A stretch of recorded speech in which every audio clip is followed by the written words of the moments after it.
Good morning, everyone. My name is Joanna Daniel. If this is your first time watching one of my videos or watching me live, I'm a trauma-informed counselor and I live in the UK. I'm coming live today because I posted a video yesterday in my shorts on YouTube, and there was a lot of comments and views on the video around parenting after trauma. It's a video of a woman that is cutting her daughter's hair without permission as a form of punishment. And in that caption, I talked about how important it is to look after ourselves when we've experienced trauma. Because when we don't do that, when we don't do the work of healing ourselves, when we have experienced trauma, then we are going to pass that trauma on to other people. And so today I want to talk about reparenting and what does that look like.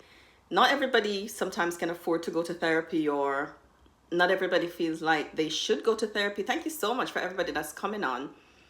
Not everybody feel like they should go to therapy.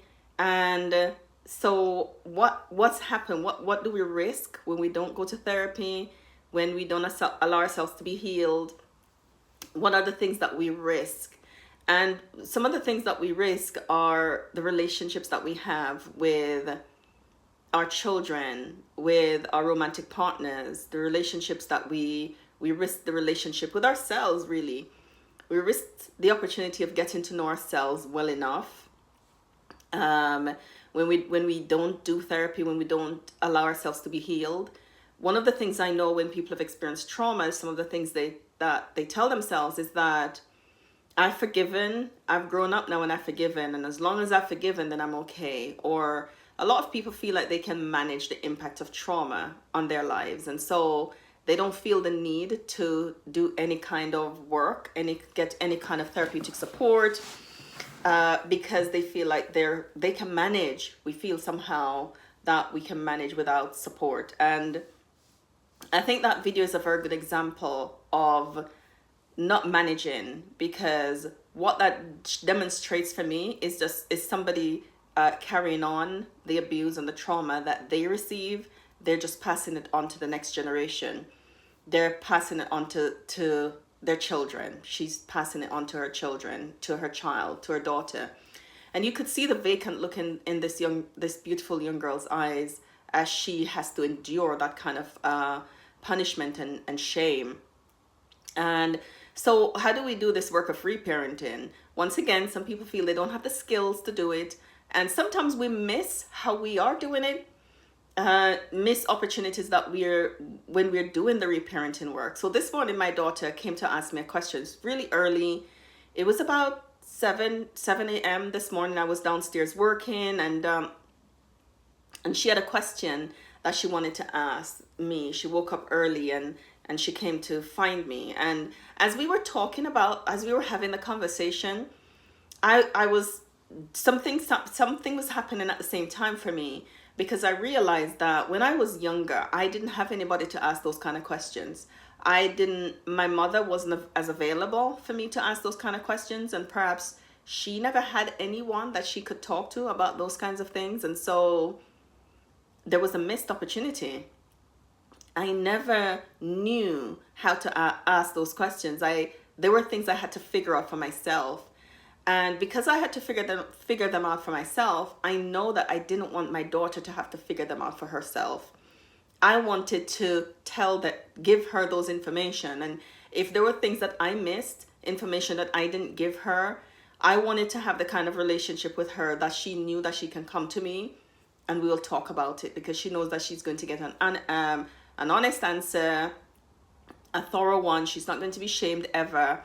And it's okay to come and talk to mommy about that. So as I was answering her this morning, I was realizing that I was literally talking to myself at 16. At 16, I had those questions, but I had nowhere to go get the answers. I had older sisters and I had my mom and, family around me.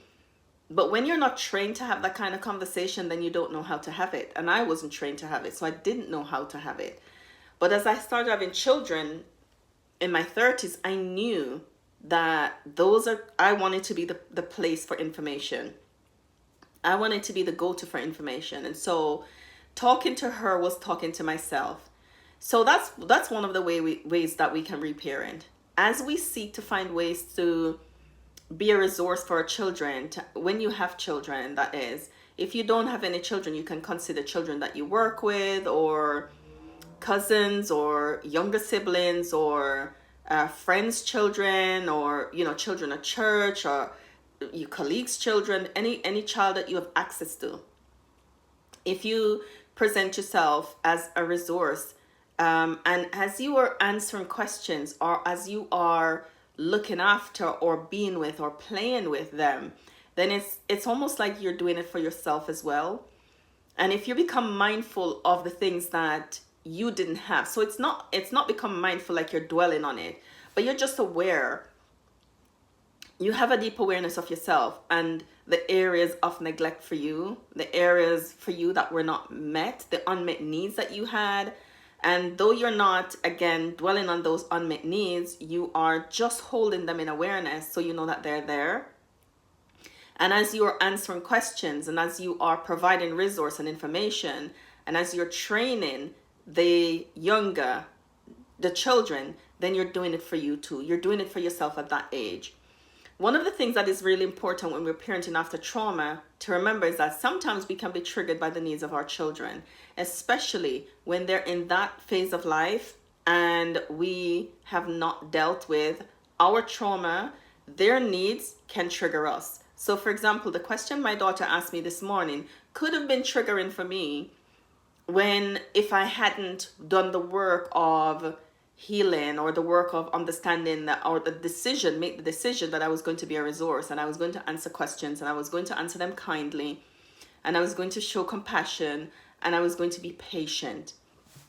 And so making those decisions helps me to be a loving, kind, patient, caring, and compassionate mother to her, and to my younger self, and to my 16-year-old self, who never had patient, loving, kind places to go get answers.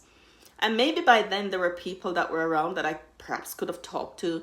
But when that's not the foundation, when the foundation is not laid for vulnerable conversations, then you're not going to be able to have vulnerable conversations.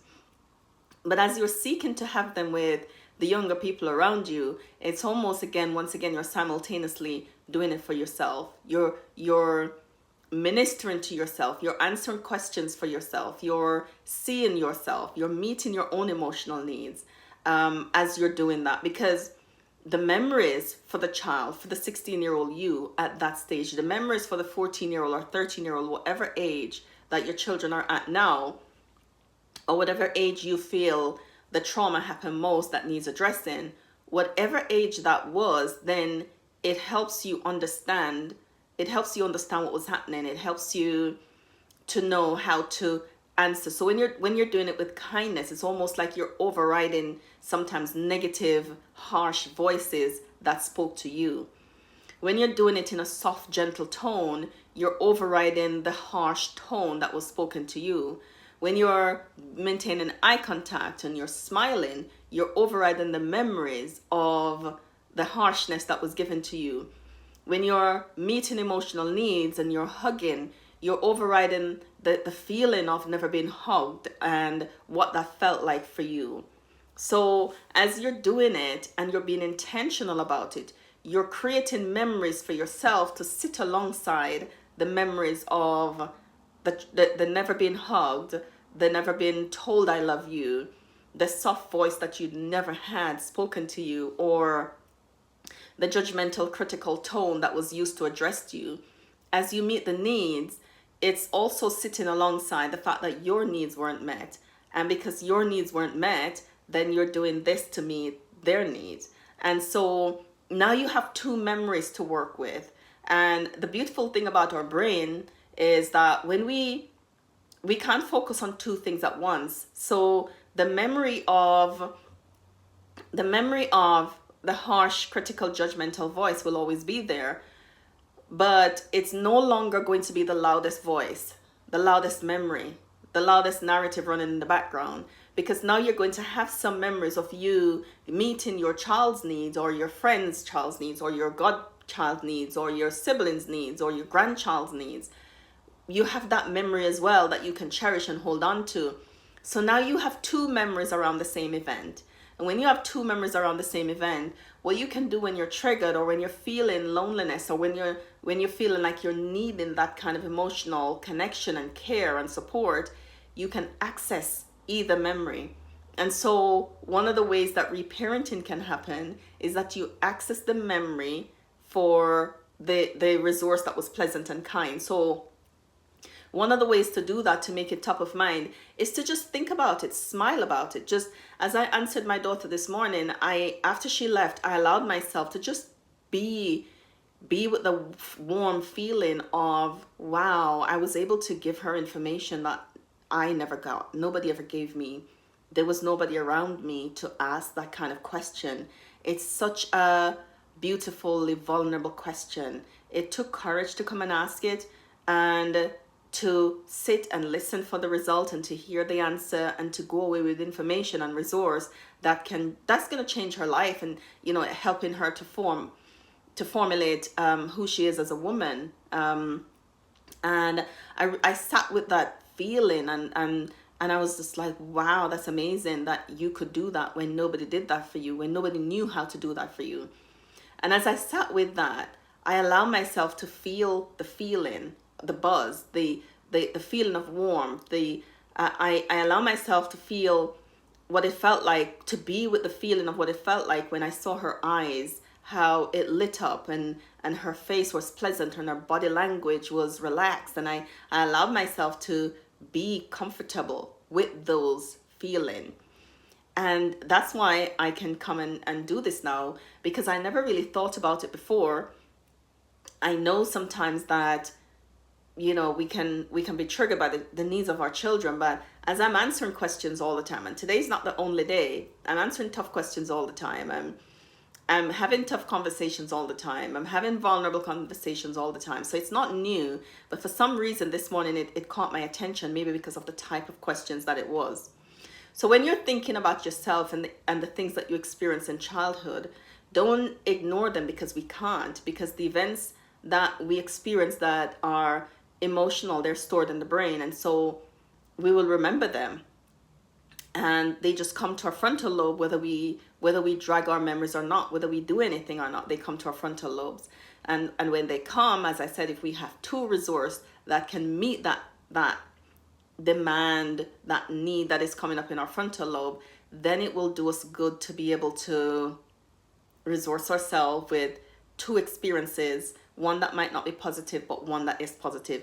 And those are some of the ways that we begin the work of reparenting, or continue the work of reparenting our younger selves. And when we do that, we're more open.